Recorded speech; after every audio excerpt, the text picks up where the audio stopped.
Hey guys, welcome to the channel. Today I'm going to be trying something new.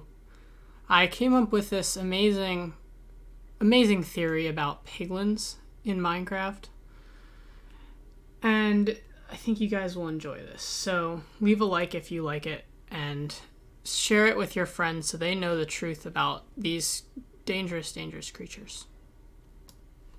So I want to suggest that piglins are just overly evolved humans. They share a lot of resemblance to pigs, and so we assume that they are pigs. They share the name piglin, they have the snout, they have the ears, but they don't actually resemble Minecraft pigs all that much. If you look at a Minecraft pig, they don't have those big floppy ears. What is the deal with that? They stand upright and they know how to use tools and weapons, which pigs can't do. I don't think I need to remind you. So why did humans evolve to resemble pigs? That is the only logical explanation for their shape and stature. The short answer is that the Nether is hot. The end. Have a good day, guys. I'll see you later. Okay, so maybe I might need to explain this a little more. In real life, as we know, deserts are pretty much the hottest environment you can find on Earth. They have creatures who live there, but they have to have specialized to survive in the extremely hot climate. Many animals, like camels, carry water in humps, and types of cactuses store water in their plants so that they can last a long time in between getting water. But another big evolutionary tactic to surviving in the warm environment is large ears. And large ears are helpful because they carry a lot of blood, a lot of circulation, and they can discharge heat easier. An example of this is the jackrabbit. They have huge ears and they live in the desert, and the ears allow them to circulate their body heat better and not overheat and die. Fennec foxes and hedgehogs also share this trait. The hoglin might have evolved from a human with larger ears in order to better circulate the heat of the Nether, because humans aren't designed to survive in that climate. This would explain why they have the big ears, but why do they have the big nose? That is the next question that I look to answer. To understand that, we have to understand a bit of why the piglins are stuck in the Nether. I want to suggest that there was a zombie plague. As we see from the zombies and skeletons walking around, something had to have happened to turn them undead. So, in the overworld, as soon as a piglin crosses over to the overworld, it begins to zombify. Villagers don't zombify from the air, but since the piglins do, then it's reasonable to believe that the virus is airborne. And what do villagers have that piglins don't? They have the long, large noses. So their noses, the villagers' noses, are better adapted to the amount of virus in the overworld. Whereas in the Nether, the virus isn't really present in as large of an amount because it can't survive in the hot environment. So I want to suggest that the piglin noses are specifically designed to handle only the amount of virus in the Nether, not the overworld, which is why they instantly zombify, whereas the villager noses can handle more. So that explains the noses and the ears. They could have evolved from humans in response to their environment through natural selection.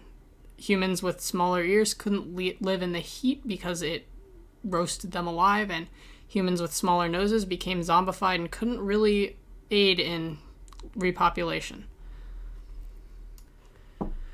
So why do I think the piglins fled the overworld, and they were originally people, to go to the Nether in order to escape this virus? Well, we can see that it doesn't really travel as much in the Nether because they don't instantly zombify in the air.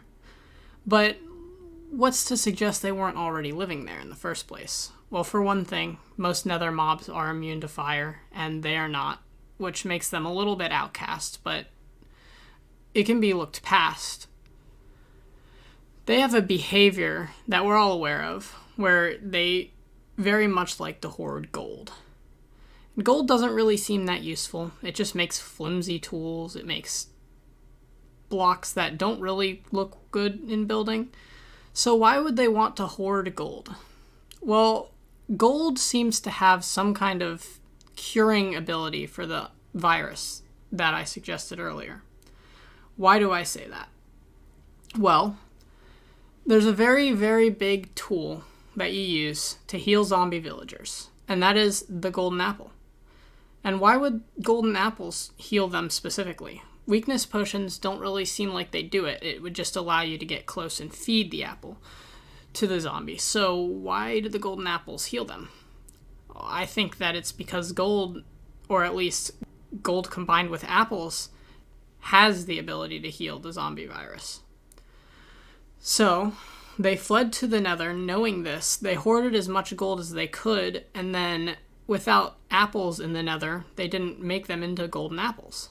And so what the ancestors of the current piglins passed down was that they should collect gold, but the new piglins don't really know why, but they know that, they think at least, that it protects them from the virus. Which also explains the reason that they don't attack the player when they're wearing gold, but they do when they aren't. They could very well be afraid that the human is carrying the virus and could wipe out their entire population, so they try to cut it off at the stem. So all that to explain the story of the piglins. They were once humans living in the overworld with the rest of them, and when the virus outbroke, they decided to flee to the Nether. They took their love of gold to make golden apples, which would help them survive the virus, although they did not have apples, so they just hoarded gold, and they believed that it had antiviral capabilities. They evolved large ears to better circulate the heat, and large noses to better circulate the virus so they didn't catch it. And then we meet them in their current state, where they've forgotten most human traditions, but they know how to use weapons, and they know how to use gold in some capacity for making armor and weapons. And they're just basically a shell of their former selves. Keep in mind that this is all in good fun, and I just noticed a pattern, and I really, really wanted to share it with everybody, because everybody needs to know the truth that is this theory, because if I said it, it's the truth, right? I'm the YouTuber here. And again, if you enjoyed this video, please consider liking and subscribing. It helps out a lot, and maybe more of these videos in the future. Adios, peeps.